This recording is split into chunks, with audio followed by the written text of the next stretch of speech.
नमस्कार, मैं मुकेश। आज की जो सच्ची घटना मैं आपको सुनाने जा रहा हूँ, ये सच्ची घटना है आंध्र प्रदेश की। कक्षा 8 में पढ़ने वाली एक लड़की जो अपने ही एक दोस्त के साथ बैठी हुई थी, जो उसका क्लास में ही पढ़ता था। उसके साथ बैठकर वो बातचीत कर रही थी और बातचीत का ये सिलसिला कब किसने अपने मोबाइल में फोटो के तौर पे किसी ने रिकॉर्ड कर लिया, ये उन्हें पता भी नहीं चलता है। अब इसके एक दिन बाद उसका एक दोस्त अपने एक और दोस्त के साथ आता है और उस लड़की के पास जाता है और जाकर वो फोटो दिखाता है। कहता है कि इन्हें मैं इंस्टाग्राम, फेसबुक पे डालूंगा, तुम्हारी माँ को दिखाऊंगा। अब जैसे ही उन फोटो को दिखाने की बात आती है तो लड़की यहाँ पे डर जाती है। वो रोने लगती है, गिड़गिड़ाने लगती है, कहती है कि मेरे पापा नहीं है, अगर मेरी माँ को ये बात पता चलेगी तो उन्हें बहुत बुरा लगेगा। आखिरकार वो पूछती है कि मुझे क्या करना होगा। तभी वो दोनों लड़के कहते हैं कि हमें तुम्हारे साथ कुछ वक्त बिताना है।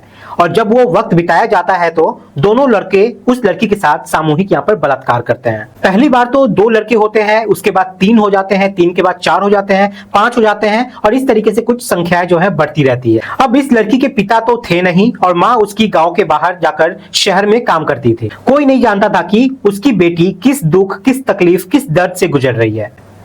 आखिरकार वक्त और आगे बढ़ने लगता है और जो उस लड़की के साथ गंदा और घिनौना कृत हो रहे थे, उसकी भी संख्या यहाँ पे लगातार बढ़नी शुरू हो जाती है और ये संख्या धीरे धीरे करके 17 तक पहुंच जाती है। 17 में से तो 3 तो नाबालिग ही होते हैं, जो कि बच्चे होते हैं।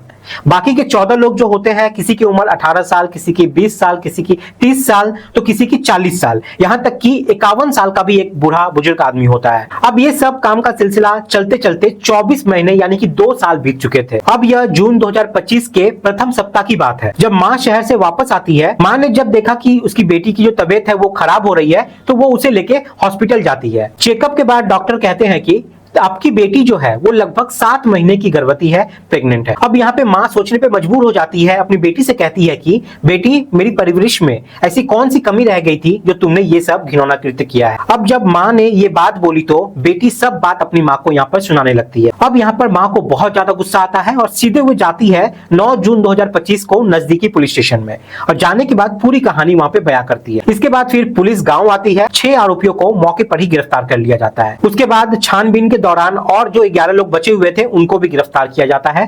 टोटल मिला के 17 के 17 जो आरोपी इसमें शामिल होते हैं, सभी को हिरासत में ले लिया जाता है, उनसे पूछताछ की जाती है। इसके बाद फिर इस घटनाक्रम का खुलासा यहाँ पे किया जाता है। ऐसा ही न जाने कितने किस्से गांव गांव में होते होंगे, कितने ही ऐसे बच्चे होंगे जिनकी मां नहीं होती होंगी, कितने ही ऐसे बच्चे होंगे जिसकी बाप नहीं होते होंगे और कितने ही ऐसे दरिंदे होंगे जो इनका फायदा उठाने के लिए तमाम कोशिशें करते होंगे। यदि आपके आसपास कहीं ऐसा किसी बालक के साथ हो रहा हो या होने वाला हो तो कम से कम आप और गोपनीय रूप से पुलिस प्रशासन को इसकी खबर जरूर दें, ताकि उस बच्चे के साथ होने वाले अपराध से उसे बचाया जा सके।